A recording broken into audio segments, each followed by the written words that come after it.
Season 5. Season 5, episode 1. It's crazy, bro.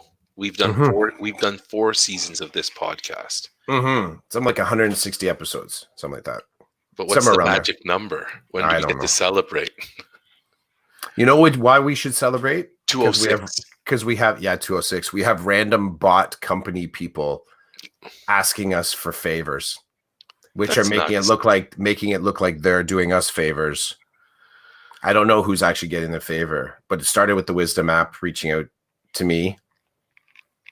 Wisdom app hasn't, and that someone would actually want to pay for my wisdom because of I forget if it was because of Decoded or because of chasing squirrels. I think it was chasing. I forget which one it was. Squirrels. We've been hit. Was it squirrels? We've been hit with both. You got hit with squirrels. We got hit with Decoded, but I don't check the email all the time. So it is. So we've arrived. That's at that. We've arrived. We've arrived at the box. It took 160 somewhat episodes. What, probably 200, some maybe close to 220, maybe 230 hours of reflective practice. An invaluable contribution to Big E education. Big E education. I like Big that. E education. Yeah. Big E edu. Big Eddie. Just Big Eddie. We're just called Big EDU. Be now called Big Eddie. Yeah, Big Eddie. We've done our contribution. We can coast now. We could totally flip this into our sort of more just pure food talk and antiques roadshow kind of a conversation. Like we'll talk about, I don't know, talk about barbecue ribs for 2 hours. That wouldn't be such a bad thing, you know. Somebody out there would make a connection to Big Eddie for us. They're like, oh, this totally reminds me of, when you're talking about slow cooking ribs and then making the sauce and then sort of, watching the flame on the barbecue when you're heating it up. That totally reminds me of the amount of time it takes me to prep a course. And then some of the fun activities that I put in there, but how it's all really delicate and you don't want to run the class too hot or too hard because, you might just get burned. And then we're just going to, we'll get that in the feedback and we'll say, well, no, we're just talking about ribs, but we were happy to, connect you to Big Eddie. Big Eddie. I like that. That'd be the name of the barbecue place. It could. Well, Big Eddie. Yeah. Big Eddie's. That actually kind of works, eh? Yeah. We got a lot of product. I love it. There we start off the new season with a new product to offer. Big Eddie's Barbecue, subsidiary of Shack Out Back Industries. And what are our glasses called? We got the engines. Empathy Engines that's our wearables, and then we have the Bitter Pill kombucha. There's a few that like again over the. I'm sure there's other. Oh yeah, Smell My Beard, manscaping products. See, that works well now because if we can actually we can product test at Big Eddie's. We can product test the actual sauces and seasonings that ultimately will be part of the actual fragrances for our Smell My Beard line of men's products. Right. And I think the more that you diversify like this, but diversify internally, right? We're innovating inside the box. I heard that from Big Eddie one time, the innovating inside the box, especially when you don't have any actual resources to develop anything. Right. So it's awesome. Can I say something that's kind of funny to me? Go for it. So that it's funny to me because I guess it was remarkable because I had a moment. I've started to use paper again. What do you mean? Like in school, in general? in teaching. Oh. Well, like in school and teaching. You're so old school. It's so funny, eh? I learned that from Big Eddie. So the every year I find myself trying to find efficiencies for everything. Everything. And sometimes efficiencies for me, it's ridiculous. It's like, I think I'm going to put the white erase markers on the right side of the board this year. That could save me some time. So I go through this process of like actually moving through my classroom. And I told you in Polos, when I got the classroom that I'm teaching out of, I spent, an afternoon, I just sat in the chair, sort of looking at the room, kind of imagining what I would do with the room.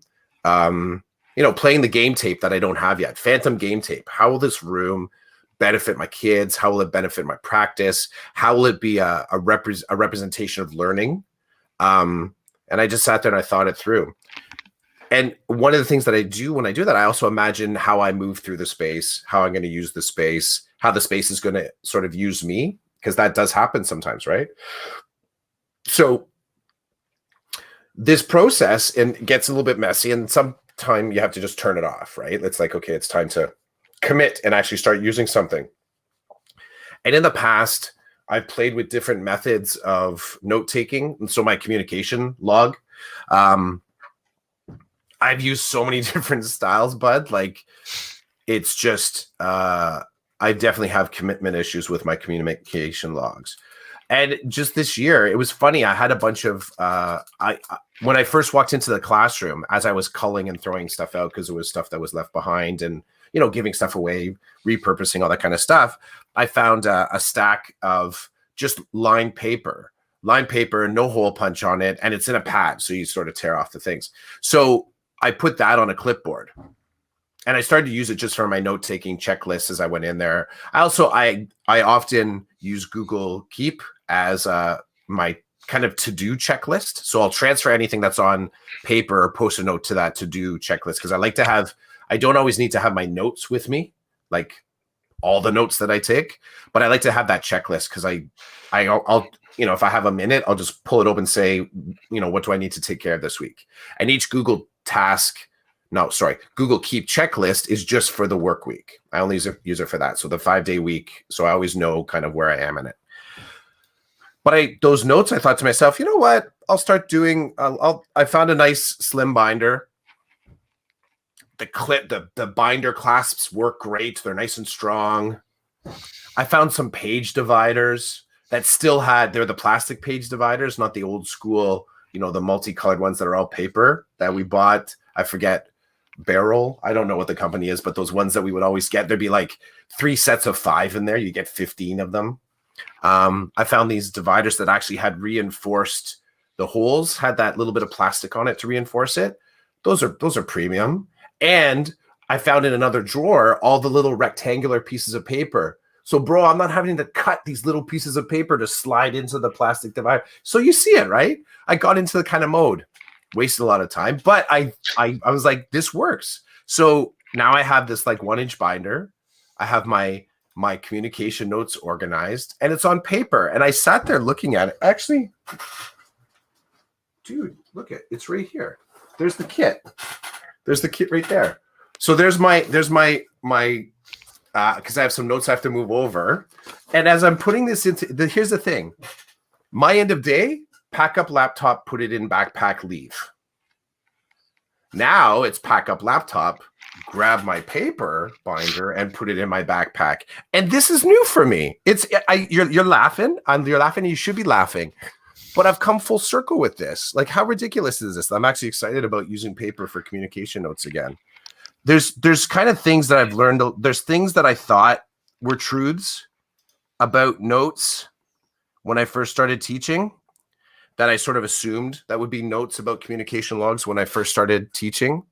And then there's stuff that I've learned along the way that I've sort of, kind of challenged, and it was kind of a truth. And I realized that ultimately where I kind of land on that is that the communication binder has to work for me. It doesn't, as long as I can explain my system, all you new teachers listening to our podcast, as long as the system works for you and you can explain the system, that's it. There's no template. It's just the one that you develop. And it's funny, 16 years now into my career, I've come back to a 1-inch binder. Kind of funny, eh? Kind of? No, I don't know. Well, I'm laughing. I shouldn't though, because in my laptop bag, I also have a book and a pen. And this week, as I've been working with the computers, I've also been taking notes in the book. So I'm laughing at you because you're disclosing this, and I'm not. Well, I just did, but before that, I'm laughing because you're like, yeah, I'm back into paper, and I'm like, I shouldn't laugh because I've still got paper. I'm still. Specifically for this task though, dude, because I am a paper guy. Like I like, like I know you do. You love paper. Yeah, I love paper, and I have a very specific Tree killer. like my own. What's that? Tree killer. Yeah, I know. It's all recycled paper, but I actually have a very specific. Like this is my, like when I journal for myself. This is the one that I use. Like so, I have always searched for this one, and the funny thing is, I'll show you. So I start this. It looks like this because my year is September to September. I kind of parallel my life with school. I just find it's kind of easier. So this is where this starts in September. This is where it ends by the end of September. Wow. So you tape stuff in there, you glue stuff in there. Is that what you do to? It's birthday cards that I'm given. It's drawings that I do. It's when I go to an event that I want to take, notes from, poetry that I write. Like this is, you know what this is? Spit it out, bro. Baby, this is the found footage. So when I disappear, people are going back through this and like, oh my gosh, he was giving us clues all along. Yeah. How many years? This was last year. I was looking at the other day, so I don't have the elastic around it. So I have about 8 of these right now. I'm starting number 9. And some of them are smaller. Like my first one that I did, this is the first one that I did. It's a very teeny tiny one. Check out the sticker. Hey, it's Shref. Shref's on my year one ago journal. This is going to be good to see if Shref listens to us anymore. Shref, I know. He's a busy guy, eh? Dude, I think he's an assistant principal now. He is. He's moving on up, and I know he's podcasting still and stuff. Shref is like our, I don't know what to call Shref. He's an honorary member, I guess. He is. He's a part of he's on Big Eddie's team. Oh, he's Big Eddie. Big Eddie's team for sure. So I'm back to paper. That's why it's funny. It's funny. I'm back to paper as far as my practice at school. That binder that I'm using, there's a divider for each student. And then I have one divider that's just my big ideas. So anything I'm just kind of scribbling, pull the sheet off, put it in there. I have a highlighting system that I use just so that I can look at it easily and find things like different colors mean different things. So as I'm kind of going through, one color is sort of like long range, big ideas. Some are short range. So I have my different highlighter pack in my backpack now that I'm carrying too. Back to paper, baby. Right on. I'm not that surprised that you're a paper guy because I know that you do the drawings and the journaling and stuff. I didn't know that you had like one for every year that looked like it had exploded. Mm-hmm. It does too. Like I have to put the elastic on the outside by the end of the year, right? It's usually by about 3 to 4 months in. You start to see it doesn't really. What's nice is that it's a flexible cover on it. And the binding through the back spine is pretty strong, which is good. The paper's okay. If I could give the company a suggestion, they need to do a little bit of work on their paper. But 8 out of 10, I got to keep getting this thing. But That's awesome. It is the found footage. I'm not even sure what to say after that. Like, I'm not sure where to go. That was excellent. For all our listeners who are paper lovers, they're feeling it. My wife enjoys stationary items. She likes good pens. She loves that stuff too. And I think as we've moved forward into more of a digital age, that stuff's it's on the back burner, but there's nothing like if she were to see that and hear about this and see your process of drawing when we're talking and stuff, she could relate. She has always loved that stuff. Me, you know what? I've got negative attachments because those things I would use for school. And every year it was like the tradition of, let's get you your new pencils. Let's get you all your new stuff for school. Then I go to school and I would not succeed. And so I guess anything connected to that lack of success or those traumatizing moments are just kind of like, put those aside. I don't need those. I don't want to deal with that. But I have to say that that's kind of shifted, like especially with reading for me. Reading for Hmm. pleasure has sort of come into the fold. I'm much more open to doing that. Um, Still, it's reading. It's I reading do. nonfiction is more my thing than fiction. But I'm not averse. If we can find a good fiction book for me, I'll read it. So, is it okay with you if we shift gears a little bit? Pivot. So, over the last 4 seasons, Hmm. we have talked here and there about uh, emergency procedures as being parents, being dads, having kids that have to go to school, and then being adults that have to go to work. Hmm. You could wake up and there could be an emergency and you have to deal with the emergency. So you have to have like an emergency plan, right? Or a Yep. backup plan. So I had a situation that I'd like to discuss. Yep. On the first day of school, where I was actually going to be face to face with the people on the new team that I belong to, Hmm. I had a problem. I had an emergency on the very first day that we were supposed to be that we were meeting face to face. So wake up, everything's going well. The kids are good to go to school. I drop off my son at high school, then I drop off my son at the elementary school. And I was returning home to pick up the stuff that I wanted to take with me to meet my new coworkers. And as I turned the corner onto my street, I'm now driving slower, and all I hear is clunk, clunk, clunk, clunk. And I knew right away what that was. I knew that something was stuck to one of the tires, and I did not feel good about it. So I pull in the driveway, get out of the car, and start walking around the car to inspect the tires. And lo and behold, there is a screw about that long. So it's punctured the tire. There's a Hmm. screw in my tire. And I guess, however, I picked it up, the clunking, you're going to love this. The clunking was the sound of the tire hitting the ground. And then as the tire hit the ground, the screw was pushed in more and more and Ah. more every clunk, right? But I could still see there was like this much hanging out. And Hmm. I literally went like this. I'm like, no, not today. So I go into the house. I have 1 hour before my meeting. 1 hour. So I'm like, well, there's air in the tire at the moment. So if I need to get my car somewhere to get this fixed, that's doable because Hmm. the air is not out of my tire yet. And here's one of the thing with this type of situation is you don't know how fast you're going to lose air. I don't know Yeah. if that screw is twisted in there in a way that it's nothing's coming out, but I mean it's not good. It's not good. Just keep driving on it, or the air is coming out with every minute that passes. So Hmm. I run into the house. The first place I called was Canadian Tire. And they're like, yeah, we can help you at 1 o'clock or 3 o'clock today.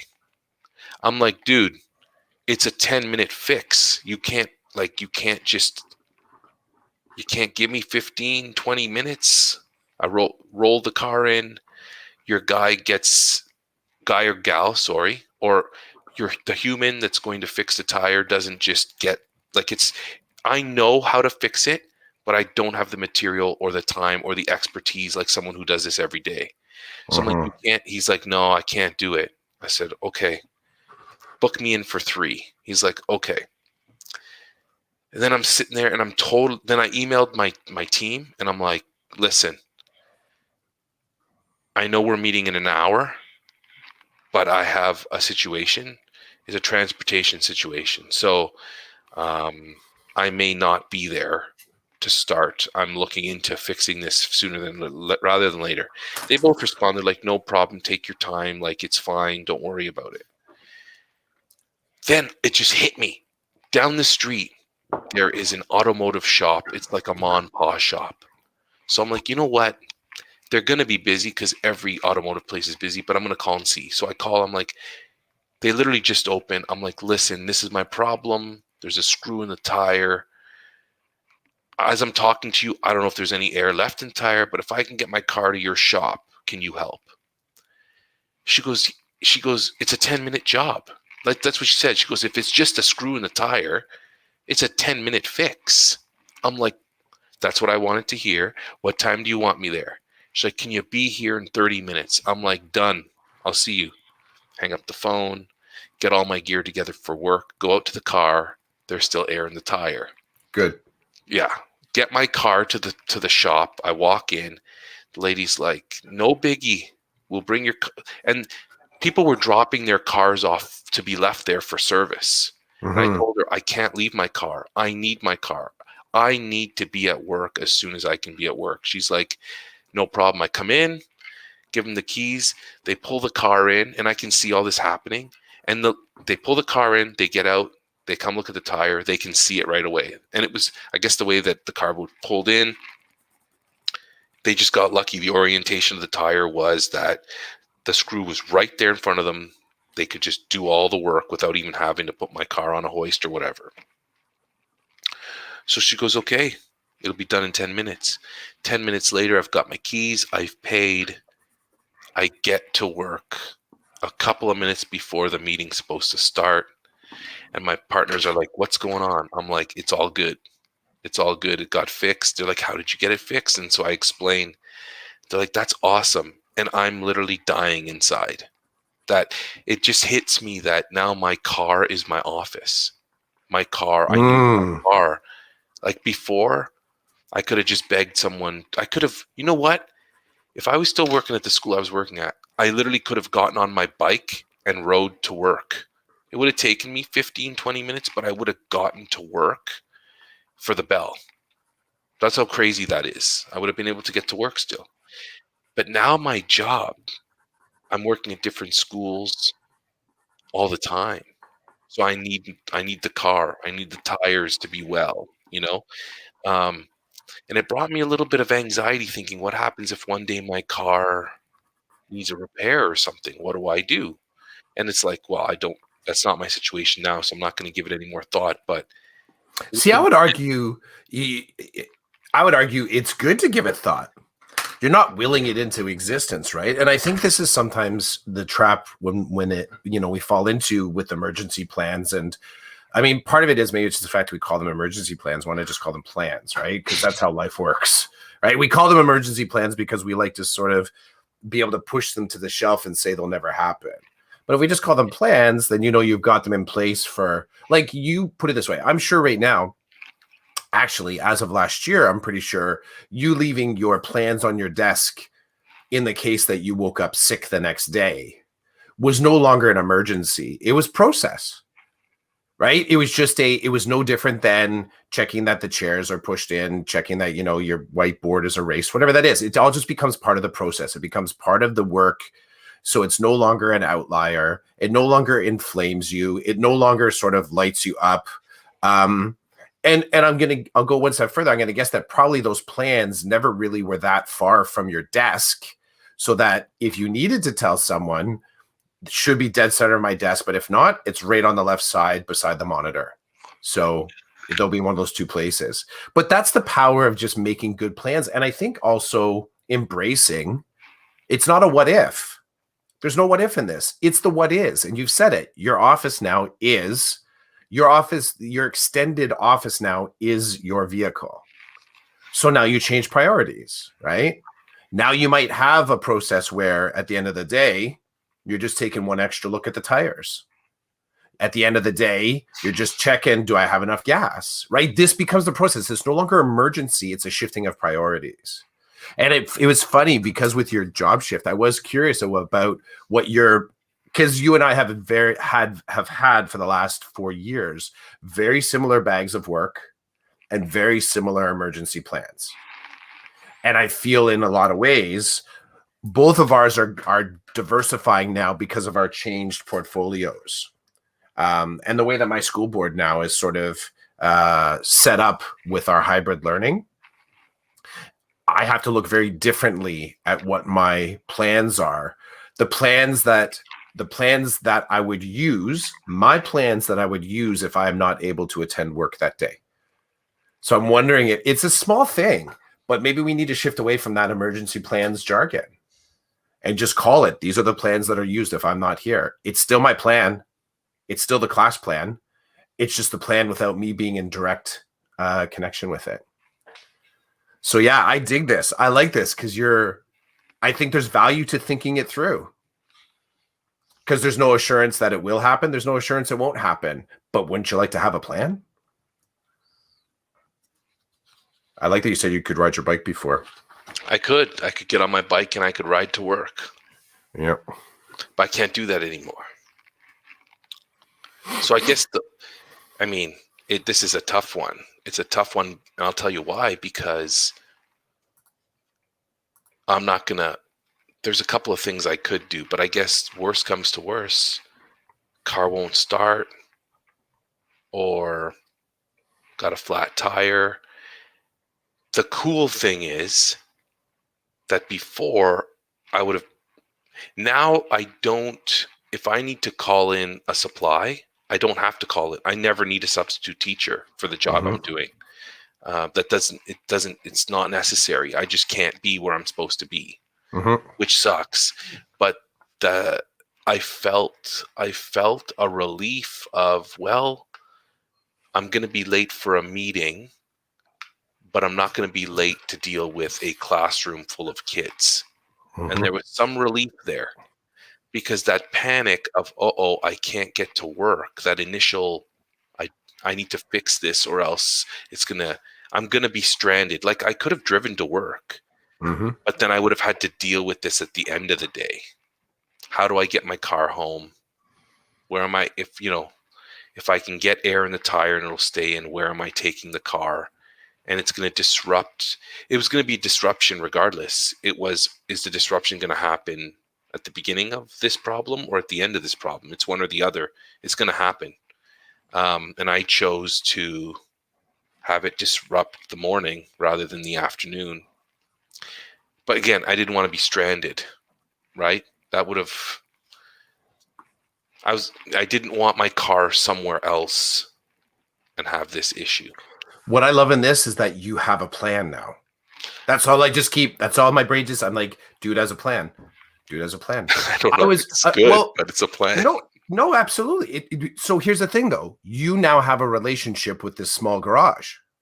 Yes, 100%. And so I told them. See, that's the plan. That's the thing that wasn't there before. You now have that. I told that lady, I said to her, listen, and I did one of these, like I was pointing at her. I said, listen, this is going to go far now. She's like, what do you mean?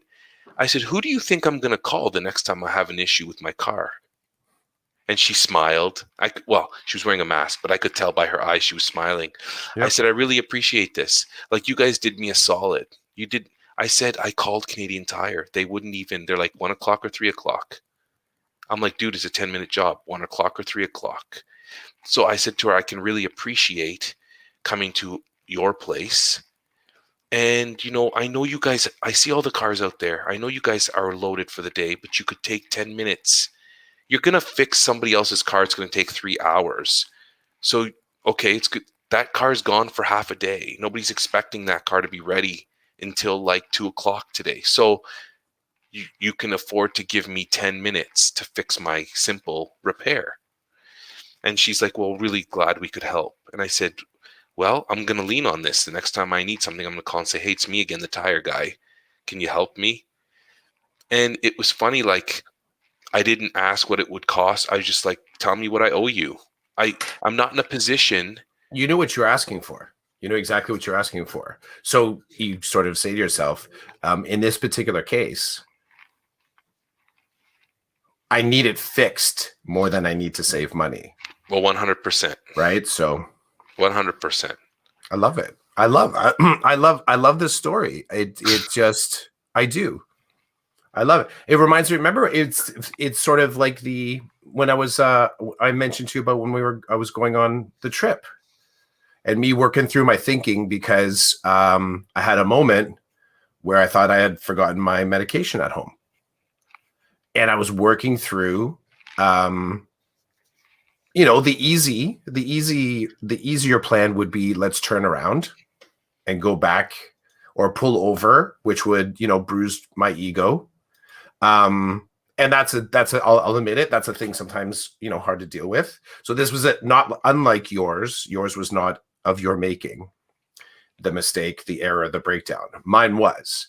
But I think the process is similar, as in you're working through what's the plan if this is in fact a problem that's going to extend into the day.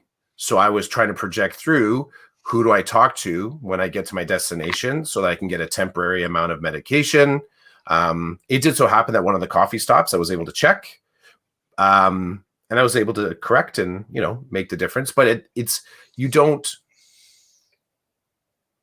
even when we took that trip, I was working through, well, it isn't I shifted from what happens if.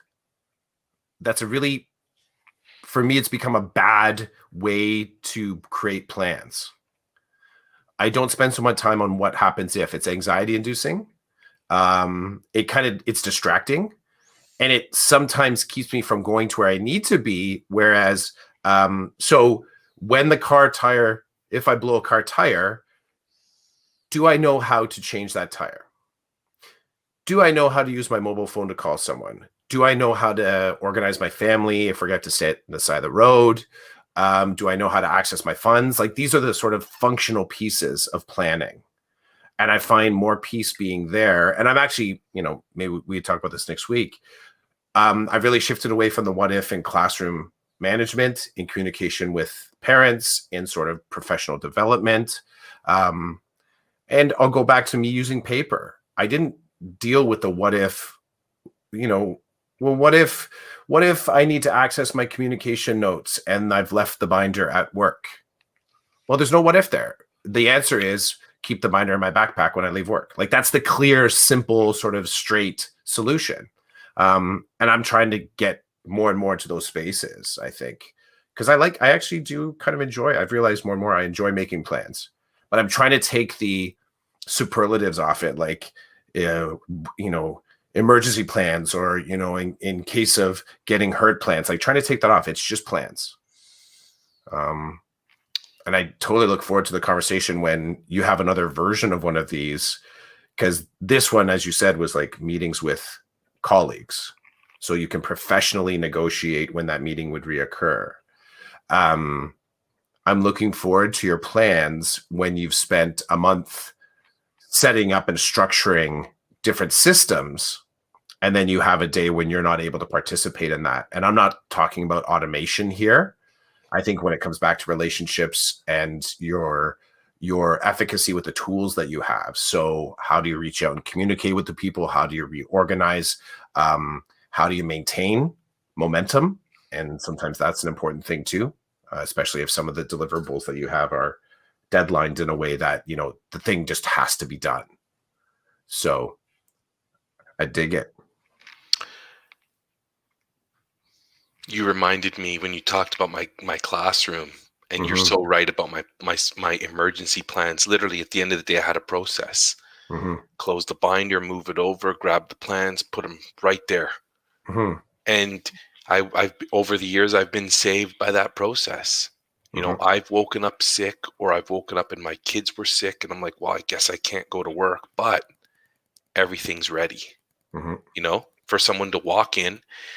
And it was, a real pain to get that system built of those plans, because there were plans within plans within plans. Like, if it's Tuesday, these 3 things could happen. So be prepared for these 3 things. Yep. If it's a Friday, be prepared for this or this to occur. If there's an assembly, then take out whatever's there in the time of the assembly and then move. Like, it was all there. And I took pride in those plans, because there was a lot of doing everything I could to provide the person coming in no doubt about what they needed to do in order to survive. Yeah. They were supported. There was even if you don't understand this, go talk to this person. Yep. Right? It was like, Here are the EAs that come into my room. If it changes, talk to the EA. Talk to, Miss Jones and see Miss Jones. I'm new here. Your name's not on my list. What's going on? Oh, so-and-so got pulled or whatever. Like, be a human. Talk to people. Figure it out. It was all in there. And right now that I don't have one of those right now. But you're right. I mean, with the car and stuff, anything could happen. I could wake up and my kids could be sick. I could be, we're still in this COVID pandemic. Yeah. Wake up and I could do my screening and fail. Yep. And then I guess I'm emailing my boss Yep. and wherever I'm supposed to be that day and say, I'm not coming. So proceed with your day. Or here's a good thing too about the COVID. If I need to connect with students, if I need to connect with guidance counselors, if I need to connect with admin, I can do it all from my computer. Like there's Yep. there's that option now that, hey, I'm not coming to your school today because I failed my COVID screening. I need to find out what's going on with me.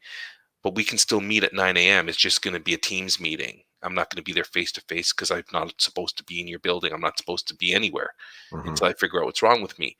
This is something that didn't exist before. I mean, it existed, but it was not the norm. Nobody was going to do it. If I said, I can't be there, just turn on your computer, I'll meet with you, they would have thought I was nuts. They're like, we're not doing that. That's not how we do things here. But now it is how we do things. So I can make calls. I can use my computer. So that's backup plan number one, just for anybody who cares. That's backup plan number one. Go virtual in what I can do virtually. And then if I can't do it virtually, then I guess it's not happening that day. Just like old school, you can't be at work. You can't be at work. Nothing I can do about that. It's true. Dude, season 5, episode 1, I thought was great. It was not as long as I would like, but it's time for us to punch out. You've got an apple core. An apple core. Big Eddie likes apples, doesn't he? I think so. Actually, Eddie could be the name of a female as well. Could. So I shouldn't give Eddie a gender. Non-specific. Just Big Eddie. Big Eddie. Okay, dude, we'll have a great rest of your weekend. Have a great week as well. Yeah, you as well, dude. I'm sure we'll chat soon. I'm sure. See ya. Peace.